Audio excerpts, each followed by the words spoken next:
everyone, welcome to today's video.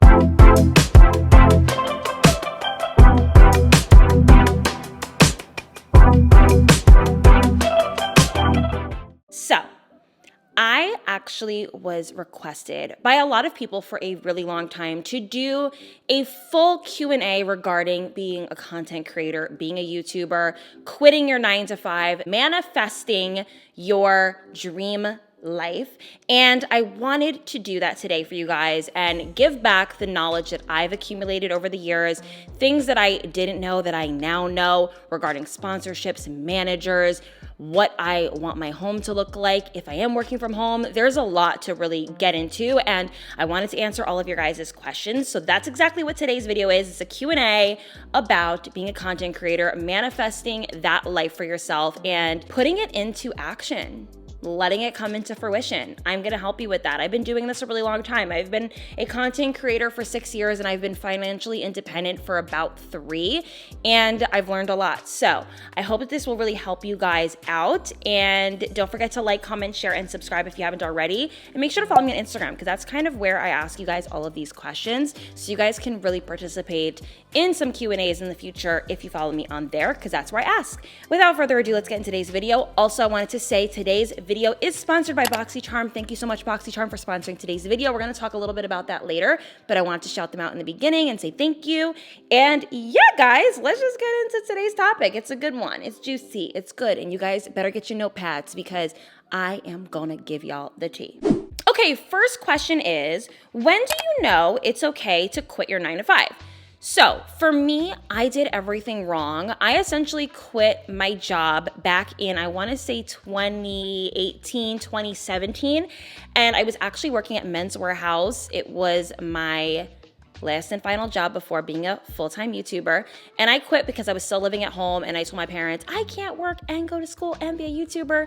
The lies I tell, I was just being super lazy. I would suggest to quit your 9-to-5 when content creating starts to give you enough money to be able to live. It's so important. You don't want to be broke. You don't want to be struggling. Then you're not going to love content creating so much, because you're going to turn it into a financial dependency, and you definitely don't want that. I mean, obviously, eventually you can be financially dependent on content creating, but you don't want it to feel like a struggle or difficult to make the money, and it will just take away from the joy that content creating brings, which I find that the creators that I enjoy watching the most are the ones that are loving it and joyful while doing it.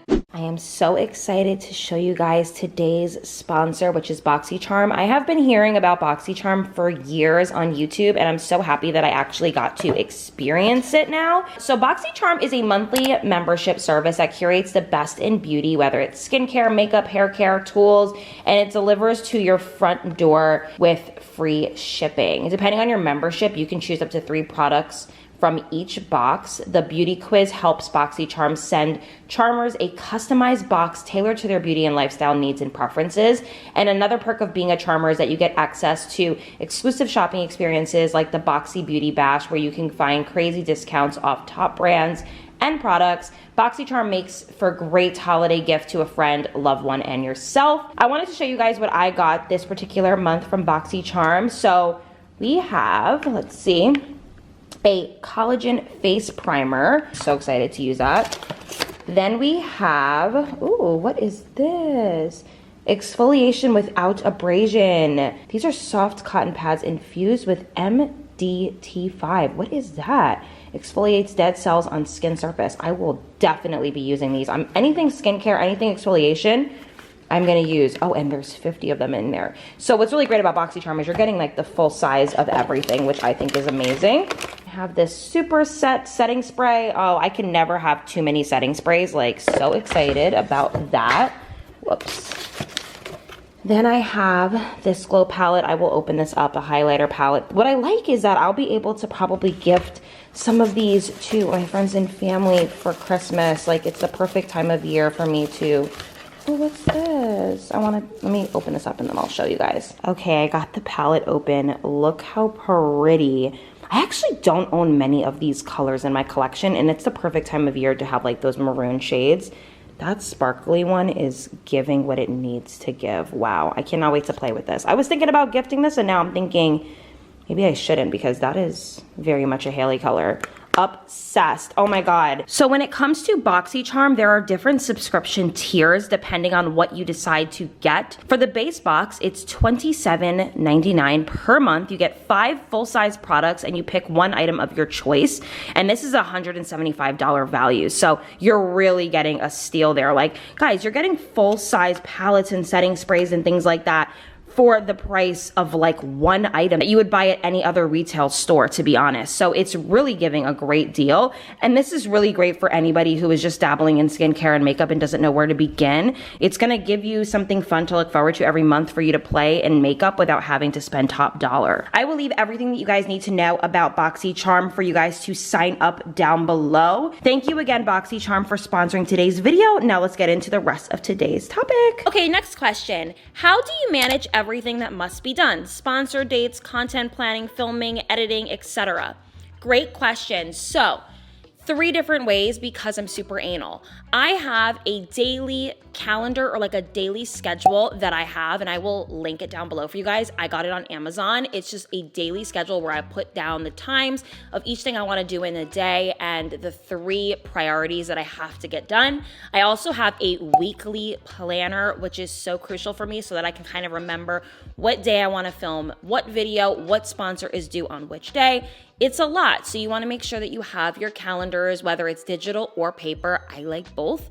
And then I share a workspace with my managers that we all have access to that kind of shows us what we need to get done. It also gives me an idea of what sponsor wants me to say which thing, because honestly, guys, when it comes to sponsorships, you can't just say whatever you're thinking and feel. They do give you a brief, as it's called, where they tell you the bullet points that you need to hit for the products that you are showcasing and talking about. So I have pretty much my schedule on 3 different things, and it keeps me decently organized. And it's a little bit overwhelming at first, but you get the hang of it and you start to realize, okay, I'm glad I have it all written out and I can see it, because you want it to be visible and able to actually show you what you need to get done. Now, when it comes to filming and editing, I make sure that I film on like a Monday and I'll edit on a Tuesday so I don't overwork myself. I used to film and edit same day. Craziness. I actually used to film, edit, and upload same day. Crazy. What was I thinking? So now I like to space it out and make it actually like a work. Like, you feel like you're working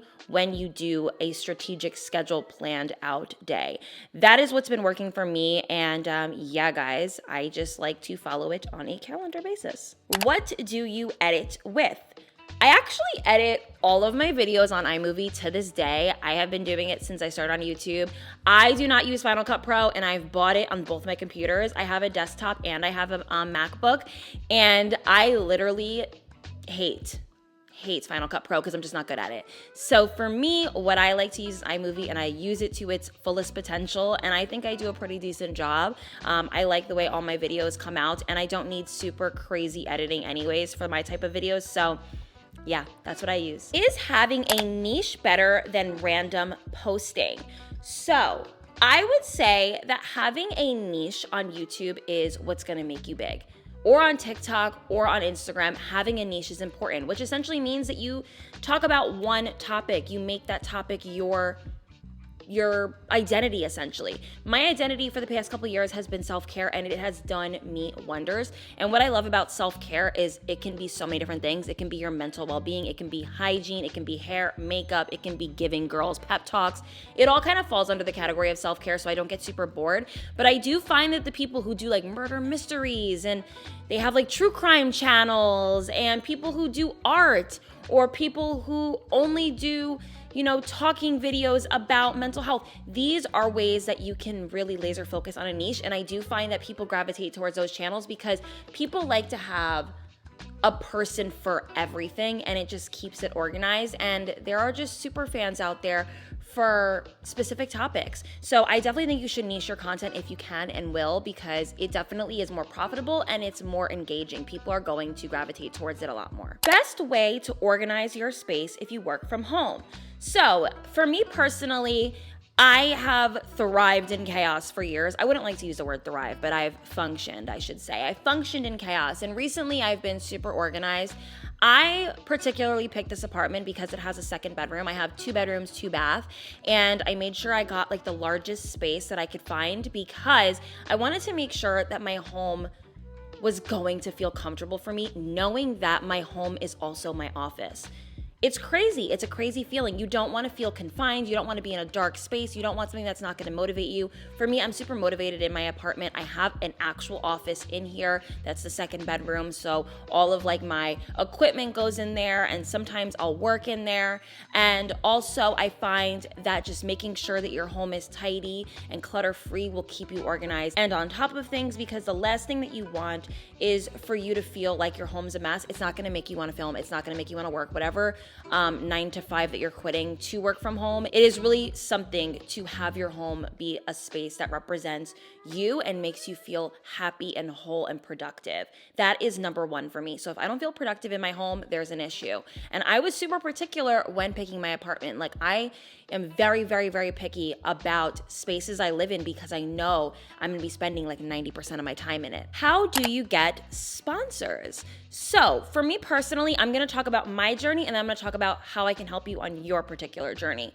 So for me, I was getting emails to my direct email years ago prior to having management, and a lot of the companies were pitching very low offers. Like, I wanna say $100, and I was getting over 100,000 views a month. Like, I was getting a little bit more than that. And it was just wild to me that I was getting pitched such low offers. And I think it was because I didn't have representation or the knowledge. So when I started getting managers, they would go out and get me sponsors, and I didn't have to do any of the work myself. Now I've educated myself over the years, just in case something ever happened and I needed to get sponsors on my own. I've learned to pitch myself properly. What you do, especially if you're new to content creating, let's just say you're starting out, you don't really know how to navigate this space yet, and you do feel like you are someone who can help them grow their brand, because you definitely want to grow exposure to this brand. If you don't have the capabilities of doing that yet, then you don't need to be worried about sponsors right now. What you should be more fixated on is maybe getting the products itself. So you want to follow these brands on Instagram. You want to comment on their pictures. You want to tag them in your photos when you are posting things with their products. You want to do hashtags. These are ways to get the brand to notice you. Then what you can do is you can always email them or DM them. Honestly, nowadays they do read their DMs, which is crazy to me. You want to pitch yourself. Say, hey, my name is Haley. I am a content creator. I have this many subscribers, and I would love to show your products to my subscribers. This is a good way to pitch yourself to getting free products first. Now, if it comes to sponsors, you want them to hit you up, and then when they hit you up, you want to give the highest number you think is appropriate for yourself. Never lowball yourself. I've learned the hard way. And then they'll usually try to meet you somewhere in the middle, but if you lowball yourself, they're gonna lower it even more. So go the highest you think that you are willing to deserve and take from that. I do believe that there are websites that can calculate your subscriber or follower count and what it equals for what you deserve money-wise, but I'm not really sure. I've never did my research on that. Okay, this was a really good question. How to maintain peace but still let people have healthy access to you so that you don't self-isolate too much. So this is really crucial. When you quit your 9 to 5 and you start working from home, a lot of your relationships are going to be facilitated by you because you're not being pushed into environments that force you to speak to people. You need to literally do it yourself. For me, joining the gym has been really great for me. I socialize very well there. And going out to dinner, going to events, meeting new people when you go out. These are ways to honestly be around people, but I do find that I like being isolated a lot of the times. Like in my day-to-day life, Monday through Friday, my mornings and afternoons are to myself. It's when I get the most done. It's when I do me time, work time, and with my dogs. Then at night, I'll go to the gym, I'll socialize a little bit. Sometimes I go out with my friends. This is a way to just kind of create healthy time with people and healthy time away. I'm not somebody who needs to be around people to feel great, but I do like to talk to people. I'm not someone who's a loner or anything like that. So I find that, like I said, joining a gym, doing a hobby of some sort, getting out of the house is important. Okay, different ways to earn money as an influencer. This is such a great question. So Google AdSense is your original money-making tool if you're a YouTuber. Then you can do magic links or any way, like to know it is a really great one as well. And I find that they are really great when it comes to paying you a good percentage based off of the links that you provide. So anytime you see a link that an influencer has, whether it's magic links, like to know it, or Amazon, these are ways that they are making commission off of, or like a percentage off of the products that they are selling you. And I think it's really nice because they're putting you onto products and the companies are paying the influencer for putting them on. I think that's really amazing. Amazon is another great way. Like Amazon affiliate, anybody can do that. You can have a storefront. You don't have to be like a famous influencer to have a storefront. Also, you make money through sponsorships and things like that. So definitely different ways to make money. There's so many different avenues and it's honestly endless. Like you have so many different streams of income, and then there's things that you can do privately, like investments, whether it's in like Bitcoin or actual personal investments that you want to make. So the list is endless. How to get over the fear of filming. I get so nervous in front of the camera. Okay, this is a great question because I actually was super nervous in the beginning of my career. Like I was so good at talking to people in real life. And then when it came to talking to the camera, I found that I was awkward and didn't know how to talk in a room by myself. It felt very weird. The longer you do it, the better you get at it. You want to talk to the camera like you're talking to a friend. You don't want to like make yourself have like a persona that's not easy to keep up with. Like I'm very much me on camera. And it makes it easy for me. Like I don't censor myself. I never did. And I try to articulate myself the best way that I can, but I also am just me. Like how I talk to my friends is how I talk to you guys, and it's been easy. So if you have friends and you're able to relate to that, then try to do that. But honestly, just time and doing it more will make you more comfortable doing it. Sorry about the lighting in here, by the way, guys. Like the sun has been going down so early. I cannot catch a freaking break when it comes to filming. How to block out negativity when embarking on this journey. I personally do not subscribe to negative anything. If I get a negative DM, comment, blocked and deleted. That is it. That is all. Always when it comes to having a platform, understand that it's just how it is. You literally can't avoid it.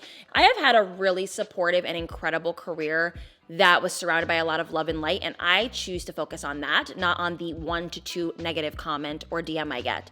It doesn't matter to me. I have so many amazing supporters, and I don't let, one person that disagrees with me, doesn't like how I look, doesn't like how I talk, or whatever, ruin my entire career. Like, there is a reason I am on this platform. There's a reason I've been able to sustain the life I have to this day, and I'm confident in me. Be a confident person. Try not to read it, try not to engage with it, and don't let it ruin your day. Don't let a moment, a small moment, and a person that you don't know ruin your entire day. These people do not know the inner workings of your actual life.